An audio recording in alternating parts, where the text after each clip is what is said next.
जैसा कि आपने पिछले पार्ट में देखा था, पायन भूमि को परवीन के बारे में पता चल जाता है कि परवीन गायब हो चुका है। उसके बाद वह उसे ढूंढने के लिए चले जाते हैं, जहाँ पर वह उसे ढूंढते ढूंढते काफ़ी परेशान हो जाते हैं। लेकिन काफ़ी समय ढूंढने के बाद भी उन्हें परवीन के बारे में पता नहीं चलता और वह थक कर एक शांत जगह पर बैठ जाते हैं, जहाँ पर पायन के पास एक लड़की आती है जो पायन को देखकर एकदम से कहती है कि पायन, मुझे पता है कि मिस्सो कहाँ पर है। और ये सब सुनकर पायन एकदम चौंक जाता है। अब आगे पायन इसलिए चौंक जाता है क्योंकि वह लड़की कोई और नहीं, कायरू होती है। कायरू पायन से कहती है कि पायन, तुम किसी तरह मिस्सो की जान बचा लो। और कायरू की इस तरह की बात सुनकर पायन एकदम चौंक जाता है और वह एकदम से कायरू से कहता है कि कायरू, ये क्या बोल रही हो तुम? मिस्सो की जान खतरे में? ऐसा नहीं हो सकता, क्योंकि मिस्सो तो अपने दोस्तों के साथ टूर पे घूमने के लिए गया है। और ये सब बोलकर पायन एकदम चुप हो जाता है। और पायन की इस तरह की बात सुनकर कायरू समझ जाती है कि अब उसे मिस्सो की सच्चाई बतानी पड़ेगी कि वह जानती है कि मिस्सो ही परवीन है। इसलिए वह एकदम से पायन से कहती है कि पायन, मैं जानती हूँ कि मिस्सो ही परवीन है। और ये सब सुनकर पायन एकदम चौंक जाता है। पायन एकदम से कहता है कि कायरू, ये कैसे हो सकता है? ऐसा नहीं हो सकता, तुम्हारी मेमोरी तो इरेज कर दी थी परवीन ने, फिर तुम्हें ये सब कैसे याद आ गया? कहीं ऐसा तो नहीं तुम्हारी मेमोरी इरेज हुई नहीं थी और तुमने वैसे ही नाटक किया था मेमोरी इरेज करने का? और पायन की इस तरह की बात सुनकर कायरू एकदम से कहती है, नहीं नहीं पायन, मेरी मेमोरी सचमुच मिट चुकी थी। और वह इतना कहकर वह पायन को सब कुछ बताती है हिना के बारे में, कि किस तरह से अनजाने में ही उसने उसकी मदद की और उसे सब कुछ याद आ गया। और ये सब सुनकर पायन एकदम सोच में पड़ जाता है और वो एकदम से कहता है, इसका मतलब ये है कि परवीन की आइडेंटिटी तुम्हारे अलावा हिना भी जानती है ना? तो पायन की इस तरह की बात सुनकर कायरू एकदम से कहती है, हाँ ये बात सच है, लेकिन पायन इस वक्त तुम्हें परवीन के बारे में सोचना चाहिए, क्योंकि परवीन की जान इस वक्त खतरे में है। और मुझे पता चला है कि उसके पास अभी खुद का परवीन सेट नहीं है ताकि वह सभी लोगों की मदद कर सके। और कायरू की इस तरह की बात सुनकर पायन एकदम चौंकते हुए कहता है कि कायरू, तुम्हें इतना सब कैसे पता चला, जबकि ये बात परवीन के अलावा कोई नहीं जानता और तुम तो परवीन के पीछे एकदम पागल हो गई थी, तो तुम मिस्सो की मदद क्यों करना चाहती हो? मुझे तो कुछ समझ में नहीं आ रहा है। और ये कौन लोग हैं जो मिस्सो की जान के पीछे पड़े हुए हैं? और पायन की इस तरह की बात सुनकर कायरू एकदम अपनी चुप्पी तोड़ते एकदम से कहती है कि सबकी वजह मैं हूँ। तो पायन एकदम से कहता है, क्या तुम? तो कायरू कहती है, हाँ, दरअसल मैं परवीन से बदला लेना चाहती थी क्योंकि उसने मेरे साथ बहुत गलत किया। तुम सभी परवीन के साथ मिलकर उसने मेरी मेमोरी मिटा दी। इसलिए जब मेरी याददाश्त आई थी तो मैंने उसी दिन डिसाइड कर लिया था कि अगर मिस्सो मेरा नहीं हो सका तो किसी का नहीं होगा। इसलिए मैंने उसे मारने की सुपारी दे दी थी। और ये बात सुनकर पायन एकदम चौंक जाता है और एकदम चौंकते हुए कहता है, क्या? ये क्या कह रही है तुम कायरू? तो कायरू एकदम आंखों में आंसू बहाते हुए एकदम से कहती है, हाँ मैं जानती हूँ ये बहुत बड़ी गलती है, लेकिन ये सब मैंने अपने पागलपन में आकर किया था, क्योंकि मुझे इस बात का एहसास जब हुआ था जब मेरी मॉम से बात हो रही थी। तो कायरू की बात सुनकर पायन कहता है, कैसी बात? और पायन की इस तरह की बात सुनकर कायरू उसे बताने लगती है कि उसके घर पर उसकी मॉम आई हुई थी उसे मिलने के लिए, जहाँ पर उसकी मॉम उसे मिलकर काफ़ी खुश थी। तो मैंने अपनी मॉम से पूछा कि डैड आपके साथ क्यों नहीं आए मेरे से मिलने के लिए, जबकि आप मेरे डैड से बहुत प्यार करती हो और एक मेरे डैड हैं जो आपको बिल्कुल पसंद नहीं करते, ऐसा क्यों मॉम? तो कायरू की बात सुनकर उसकी मॉम उसे बताती है, ये ज़रूरी नहीं है कि कोई हमें प्यार करे तो उसके बदले उसे प्यार ही मिले, वो सब उसकी मर्जी है, क्योंकि सच्चा प्यार वही होता है जिसमें अपनी खुशी से ज़्यादा दूसरे की खुशी देखी जाए। और ये बात तुम भली बात ही जानती हो कि तुम्हारे डैड शादी से पहले किसी और लड़की को पसंद करते थे। मैंने उनसे ज़बरदस्ती शादी की थी, जिसका पछतावा आज तक मुझे है, क्योंकि मैं कभी भी इस शादी से खुश नहीं रह पाई, क्योंकि मैंने प्यार ज़बरदस्ती से छीना था, क्योंकि ऐसे रिलेशन से कभी किसी को खुशी नहीं मिलती। और अपनी मॉम की इस तरह की बात सुनकर कायरू एकदम सोच में पड़ जाती है और वे एकदम से याद करने लगती है हिना और पाको को, कि वे पढ़ने के लिए किस तरह से उसे छोड़ने के लिए मजबूर हो गए थे, क्योंकि वह उससे सच्चा प्यार करते थे और वो तो प्यार के बारे में कुछ जानती ही नहीं है। ये सब सोचकर वह एकदम से पढ़ने के बारे में याद करने लगती है कि परवीन ने एक बार उससे कहा था यूं ज़बरदस्ती के प्यार से तुम कभी खुश नहीं रहोगी कायरू। और परवीन की ये बात कायरू के दिल पर छप जाती है और वह एकदम से कहती है, ये मैंने क्या किया। मैंने गुस्से में आकर परवीन की मानने की सुपारी दे दी। ये भी नहीं सोचा अगर परवीन इस शहर में नहीं रहा तो लोगों की मदद कौन करेगा, क्योंकि परवीन तो लोगों के दिलों में बसता है। और वह ये सब कहकर एकदम से तेजी के साथ दौड़ने लगती है और अपने टेलीफोन के पास जाकर फ़ोन करने लगती है, जहाँ पर दूसरी तरफ एक आदमी कॉल उठाता है और एकदम से कहता है, हाँ बोलो, अभी तुम्हारा काम नहीं हुआ है लेकिन तुम चिंता मत करो, मैं तुम्हारा काम जल्दी पूरा कर दूंगा। और उस आदमी की बात सुनकर कायरू एकदम से कहती है, देखो तुम उस लड़के को कुछ मत करना और जो मैंने बोला था तुम उससे भूल जाओ, प्लीज़ उन सबको छोड़ दो। और कायरू की इस तरह की बात सुनकर वह आदमी एकदम गुस्से में आ जाता है और गुस्से में आकर कहता है, तुमने क्या पागल समझा है क्या। जब चाहो तुम हमें सुपारी दे दोगी और जब चाहे मना कर दोगी। ऐसा हमारे धंधे में नहीं होता। हम जो काम लेते हैं हम उसे पूरा कर कर ही छोड़ते हैं। इसलिए अब तुम कुछ देर के लिए भूल जाओ कि तुमने मुझसे कुछ बोला था और उस लड़के को आज मुझसे कोई नहीं बचा सकता। और वह इतना कहकर कॉल कट कर देता है। और ये सब सुनकर पायन एकदम से कहता है कि कायरू तुमने ये सब अच्छा नहीं किया। तुमने परवीन के साथ बाकी लोगों की जान खतरे में डाल दी, क्योंकि ये लोग काफ़ी बेरहम होते हैं। ये किसी को मारने से पहले एक बार भी नहीं सोचते। मुझे तुम एक बार ये बताओ, क्या तुम उनके बारे में जानती हो कि वह इस वक्त कहाँ पर हैं। तो पायन की स्त्री की बात सुनकर कायरू उसे बताते हुए कहती है, हाँ, जब मैंने उससे बात की थी उस वक्त उसकी लोकेशन एक आइलैंड से थोड़ी दूरी पर थी। उसने मुझसे बोला था समुद्र के बीच में एक आइलैंड है जहाँ पर वह सभी की सभी मिलकर एक वीक से रह रहे थे और आज 7वां दिन है जो जहाज वहाँ से निकल चुका था। उसने मुझसे आखिरी बार यही कहा था। और कायरू की स्त्री की बात सुनकर पायन एकदम से कहता है, तो ठीक है, अब हम चलते हैं और तुम्हारा क्या करना है वो सब आकर ही बताएंगे। और ये सब बोलकर पायन बूढ़ी के साथ उड़ जाता है। उसके बाद सीन शिफ्ट होता है जहाँ पर साबू के पापा जहाज चला रहे होते हैं। तभी उन्हें अपने सामने फिर से वही शिप दिखती है जिसमें समुद्री लुटेरे थे और वह ये सब देखकर एकदम से डर जाते हैं और वह तेजी के साथ शोर मचाते हुए एकदम से कहते हैं, अरे नहीं, ये शिप तो फिर से आ गई जिसमें समुद्री लुटेरे हैं। और साबू के पापा की इस तरह की बात सुनकर जहाज में बैठे हुए सभी बच्चे एकदम से डर जाते हैं और एकदम से कहते हैं कि अब हमें कौन बचाएगा, क्योंकि इस बार तो परवीन भी नहीं है जो हमें आकर यहाँ पर बचा लेगा। अब ऐसे में हम क्या करें। और वह ये सब बोलकर मिस्सू की तरफ देखने लगते हैं और वह मिस्सू से कहते हैं कि मिस्सू प्लीज़ तुम कुछ करो और किसी भी तरीके से परवीन को यहाँ पर बुलाओ। अगर वो यहाँ पर नहीं आया तो ये लुटेरे हमें नहीं छोड़ेंगे। तुमने देखा था ना उन्होंने पिछली बार क्या किया था। और सभी बच्चों की बात सुनकर मिस्सू कहता है, हाँ हाँ मैं जानता हूँ, लेकिन मैं चाहकर भी कुछ नहीं कर सकता क्योंकि परवीन इस वक्त शहर में नहीं है और ना ही उसका दूसरे परवीन से कांटेक्ट हो पा रहा है। अब तो सिर्फ एक ही ऑप्शन रह गया है मेरे सामने। तो काव कहता है कि कौन सा। और काव किस तरह की बात सुनकर मिस्सू एकदम से कहता है, यही कि हमें अपना बचाव खुद ही करना होगा और ऐसे में कोई नहीं आएगा हमारी मदद करने के लिए, इसलिए मैं चला। और वे ये सब बोलकर जहाज में रखा हुआ एक स्टील का रॉड उठा लेता है मारने के लिए और सभी बच्चों से कहता है कि कौन कौन मेरे साथ है। और मिस्सू की तरह की बात सुनकर सभी बच्चे कुछ देर तो सोच में पड़ जाते हैं, लेकिन जब वह उन्हें बताता है कि दोस्तों असली परवीन वो नहीं है जो परवीन शर्ट पहनकर लोगों की मदद करता है। असली परवीन वो है जो मुसीबत में सबकी मदद करे। अगर ये सब खूबी तुम्हारे अंदर है तो समझो परवीन तुम हो।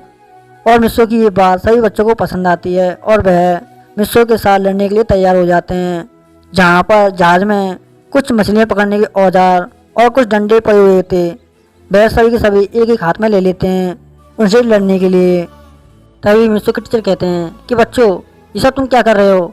तुम बच्चे होकर इन बड़े बड़े लुटेरों से नहीं लड़ सकते। तुम नहीं जानते ये कितने खतरनाक हैं। छोड़ो ये सब, हम कोई और दूसरा रास्ता निकाल लेंगे।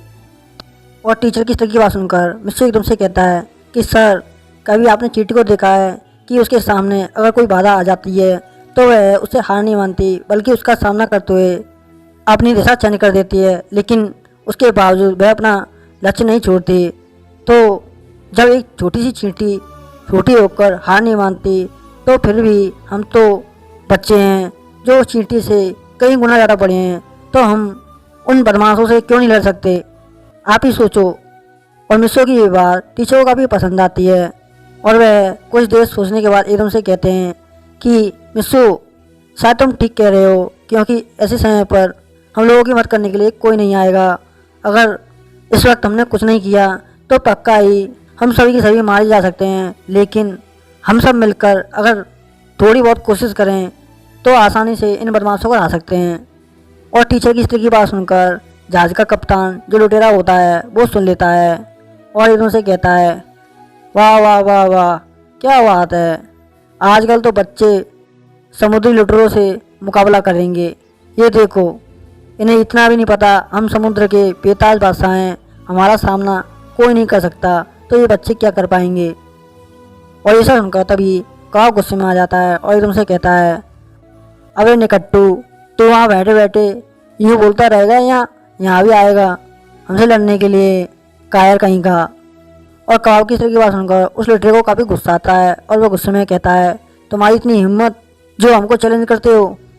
तो कौवा एकदम से कहता है, तुम इतने भी खतरनाक नहीं हो जितने कि हम बच्चे हैं। तुम्हें शायद पता नहीं, जब मैं छोटा था तो अपने मॉम डैड की बहुत बुरी हालत कर देता था, वो भी अपनी शरारत कर कर। तो तुम ऐसे में क्या हो। और कबाब की इस तरह की बात सुनकर तभी साहू कहता है कि कबाब, तुम कुछ ज़्यादा तो नहीं बोल रहे। तो साहू की इस तरह की बात सुनकर कबाब एकदम से कहता है, अबे बोलने में क्या जाता है, मैं तो उसे डरा रहा हूँ कि वो जहाज में ना आए और वहीं से ही निकल जाए। कैसा लगा मेरा प्लान। और ये सब कबाब बोल ही रहा होता है कि अचानक से सभी लुटेरे जहाज के कप्तान के पास आ जाते हैं और जहाज का कप्तान उन सभी से कहता है, सभी की सभी जहाज पर टूट पड़ो, कोई भी नहीं बचना चाहिए, खासकर वो लड़का जो उनका लीडर है। और ये सब सुनकर कबाब एकदम चौंक जाता है और कहता है, ये तो इन्होंने सीरियस ले लिया, अब क्या होगा। तो कबाब की इस तरह की बात सुनकर साहू एकदम से कहता है, हमेशा की तरह तुम्हारा प्लान घटिया ही रहता है और इस बार भी तुम खुद तो फंसे फंसे, साथ में हम सभी लोगों को भी फंसा दिया। देखो वो कितने गुस्से में है, सीधे अंदर ही आ रहा है और वह तुम्हें ही हम सबका लीडर समझ रहा है। और साहू की इस तरह की बात सुनकर एकदम कबाब कहता है, कैसा लीडर, कौन सा लीडर, मैं किसी लीडर को नहीं जानता। कि तभी सभी के सभी मिलकर जहाज पर अंदर आने लगते हैं, जहाँ पर मिचियो काफ़ी डर जाती है और वह जहाज के एक कमरे वाली जगह हिस्से में जाकर छिपने लगती है। लेकिन हिना भी मिसो की मदद करने के लिए वहीं रुक जाती है और वह मिसो का साथ देने लगती है लड़ाई में, जहाँ पर सारे बदमाश आमने सामने आ जाते हैं और सभी बच्चे अपने अपने औजार लेकर उन पर टूट पड़ते हैं। लेकिन उन बदमाशों ने सबसे बड़ी गलती ये की थी कि वह खाली हाथ आ गए थे, क्योंकि उन्होंने बच्चों को सिर्फ बच्चा समझा कि उनके लिए तो सिर्फ हाथी काफ़ी हैं। लेकिन उन्होंने कभी नहीं सोचा था कि उनके हथियार जब बच्चों के हाथ लगेंगे तब क्या होगा। और वही उनके साथ हुआ। उन्होंने मार मार कर सभी लोगों की बहुत बुरी हालत कर दी। और ये सब देखकर जहाज के कप्तान को काफ़ी गुस्सा आता है कि उसके सारे आदमी बहुत बुरी तरह से पिट रहे हैं और वह गुस्से में आकर एकदम से जहाज के अंदर आ जाता है, जहाँ पर उसकी नज़र एकदम से मिचिको पर पड़ती है और वह उसकी कनपट्टी पर एकदम से गन लगा लेता है मारने के लिए। और वह सबसे कहता है, सभी की सभी रुक जाओ, वरना इस लड़की को मैं यहीं गोली मार दूंगा। और जब मिसो पीछे मुड़कर देखता है तो एकदम से चौंक जाता है और एकदम चौंकते हुए कहता है कि नहीं नहीं, तुम ऐसा मत करना, प्लीज़ उसे छोड़ दो। तो मिसो की इस तरह की बात सुनकर वह लुटेरा एकदम से कहता है, कैसे छोड़ दें, हमें तुम्हें मारने का ऑर्डर मिला था और तुम्हें हम मार कर ही छोड़ेंगे। और ये सब सुनकर सभी लोग एकदम चौंक जाते हैं और एकदम से कहते हैं, क्या। तो मिसो एकदम चौंकते हुए कहता है कि मुझे मारने का ऑर्डर तुम्हें किसने दिया। तो मिसो की इस तरह की बात सुनकर वह समुद्री लुटेरा एकदम से कहता है, ये एक सीक्रेट है जो हम किसी को नहीं बता सकते। और उस लुटेरे की इस तरह की बात सुनकर मिसो एकदम से कहता है, ठीक है, तो तुम्हारी दुश्मनी मेरे से है, प्लीज़ इसको छोड़ दो, तुम चाहो तो मुझे मार सकते हो, लेकिन मेरे दोस्तों को कुछ नहीं होना चाहिए। और मिसो की इस तरह की बात सुनकर मिचिको को अपनी गलती का रियलाइज होने लगता है कि दोस्त क्या होते हैं, जो सिर्फ मिसो से उसे पता चला है। और उसने कभी भी मिसो की कदर नहीं की, जबकि वह हमेशा से उसे एक अच्छा दोस्त समझता था। और वह अंदर ही अंदर इमोशनल होकर कहती है कि प्लीज़ मिसो, मुझे माफ़ कर दो, मैंने तुम्हें कितना गलत समझा कि तुम मेरी दोस्ती के लायक नहीं। सच बात तो यह है कि मैं तुम्हारी दोस्ती के लायक ही नहीं, मैं एक घमंडी लड़की हूँ जिसके अंदर कूट कूट कर एटीट्यूड भरा हुआ है और कुछ नहीं। और ये सब बोलकर उसकी आंखों में आंसू आने लगते हैं। और ये सब देखकर सभी बच्चे समझ जाते हैं कि मिचिओ को अपनी गलती का एहसास हो चुका है। कि तभी अचानक से पीछे से हिना आ जाती है और उसके हाथ पर एक जोरदार डंडा मारती है, जिसके कारण उसका पिस्तौल दूर जाकर गिरता है। और इस मौके का फायदा उठाकर वह मिचिओ की जान बचा लेता है और मिचिओ के पास आकर कहता है कि मिचिको तुम ठीक हो ना। और मिचिओ की इस तरह की बात सुनकर मिचिओ कहती है हाँ मैं ठीक हूँ। कि तभी अचानक से मिचिको देखती है कि वह लुटेरा बदमाश फिर से उस गन को उठाने जा रहा है। और वह मिचिओ से एकदम से कहती है कि मिचिओ उसे रोको, वह गन फिर से उठा रहा है। और मिचिओ की इस तरह की बात सुनकर मिचिओ जब पीछे मुड़कर देखता है, लेकिन तब तक बहुत देर हो चुकी होती है। उसने वो गन हाथ में ले लिया था और वह एकदम से कहता है मेरे साथ होशियारी तुम लोगों की नहीं चलने वाली। आज मैं सबसे पहले इन दोनों लड़कियों को मारूंगा जिन्हें तुम बचाना चाहते हो। और वह इतना बोलकर वह गोली से फायर कर देता है, जिसकी आवाज़ सुनकर सभी की आंखें एकदम से बंद हो जाती हैं। और हिना और मिचिको तो एकदम आंखें बंद कर लेते हैं। और कुछ देर रुकने के बाद जब सबकी नज़र जाती है तो एकदम चौंक जाते हैं, क्योंकि उस घर के सामने मिसू आ जाता है और वह गोली मिसू को लग जाती है, जिसे देखकर सभी लोग एकदम चिल्लाते हुए कहते हैं कि मिसू। और वह एकदम से हिना के बाहों में गिर जाता है, जिसे देखकर हिना जोर जोर से रोने लगती है। और इसे देखकर मिसू का टीचर काफ़ी गुस्सा आता है और वे एकदम से पास रखे हुए ड्रम को उसके ऊपर फेंक देते हैं, जिसके कारण उसके हाथ से गन गिर जाती है। और हिना जोर जोर से रोते हुए कहती है कोई तो प्लीज मदद करो प्लीज। तब तक वहाँ पर पायन भी आ जाता है और वह ये सब देखकर एकदम दंग रह जाता है कि मिसू को गोली लग चुकी है। और वह एकदम से कहता है कि हिना ये सब कैसे हुआ और ये पायन को और ये मिसू को गोली कैसे लग गई। तभी पायन की स्थिति की बात सुनकर का एकदम से कहता है कि वो बदमाश जिसने मिसू को गोली मारी वो भाग रहा है। और ये सब सुनकर पायन को काफ़ी गुस्सा आता है और वह एकदम से वहीं पकड़ लेता है उसे और कहता है तुम्हारी हिम्मत कैसे हुई मेरे दोस्त को मारने की, आज मैं तुम्हें जिंदा नहीं छोड़ूंगा। और वह उसे मारने ही वाला होता है कि तभी हिना उसे गले लगाने लगती है, जिसकी दिल की धड़कन सुनकर हिना को रियलाइज होता है कि मिसू अभी जिंदा है, उसकी सांसें चल रही हैं। और वह एकदम से कहती है कि पायन मिसू जिंदा है, जल्दी से कुछ करो। और हिना की इस तरह की बात सुनकर पायन वहीं रुक जाता है और एकदम से कहता है क्या तुम सच कह रही हो। तो हिना कहती है हाँ मैं सच कह रही हूँ देखो। और वह उस बदमाश को छोड़कर तेजी के साथ मिसू के पास आता है और उसे चेक करने लगता है और कहता है हाँ इसमें अभी भी जान है, इसका मतलब मुझे इसे जल्दी से हॉस्पिटल ले जाना होगा, तभी इसकी जान बच पाएगी। और वह इतना बोलकर सीधे झारखंड से चला जाता है उसे उठाने के लिए। और वह बूबी से कहता है इन सभी बदमाशों को ले जाकर पुलिस के हवाले कर देना, मैं तब तक इन सभी बच्चों को किसी सेफ जगह पर पहुंचाता हूं। और उसके बाद सीन शिफ्ट होता है, प्रेजेंट का सीन दिखाया जाता है जहां पर मिसू हॉस्पिटल में होता है और पाको और इना एक साथ बैठी हुई होती हैं, जहां पर पाको इना को बुरी तरह से चिल्ला रही होती है उसकी गलती के लिए कि आखिर उसने ऐसा किया क्यों। और ऐसा सुनकर पाया एकदम से कहता है कि पाको इसमें इना की कोई गलती नहीं है, उसे तो इस बारे में कुछ नहीं पता था। और पाया की सही बात सुनकर पाको गुस्से में कहती है तुम्हारी तो बिल्कुल भी खैर नहीं, तुमने मुझे बिल्कुल भी नहीं बताया कि परवीन गायब हो चुका है। अगर तुमने मुझे बता दिया होता तो मैं किसी भी तरीके से परवीन तक पहुंच जाती और अब तक परवीन एकदम ठीक ठाक होता। और ऐसा सुनकर पाया एकदम डर जाता है, क्योंकि पाको उससे मारने के लिए आगे बढ़ने लगती है। कि तभी अचानक से डॉक्टर बताता है कि मिसू को होश आ चुका है। और ऐसा सुनकर सभी लोग एकदम चौंक जाते हैं। और इसी के साथ ये पार्ट यहीं समाप्त होता है। अगर आपको ये वीडियो अच्छी लगे तो चैनल को कमेंट एंड सब्सक्राइब करना ना भूलें। और एक और बात दोस्तों, मुझे पता है इस वीडियो को लाने के लिए काफ़ी समय लग चुका था, लेकिन मैं क्या करता, मुझे कई काम होते हैं इसलिए थोड़ा टाइम लग गया। चलिए चलते हैं।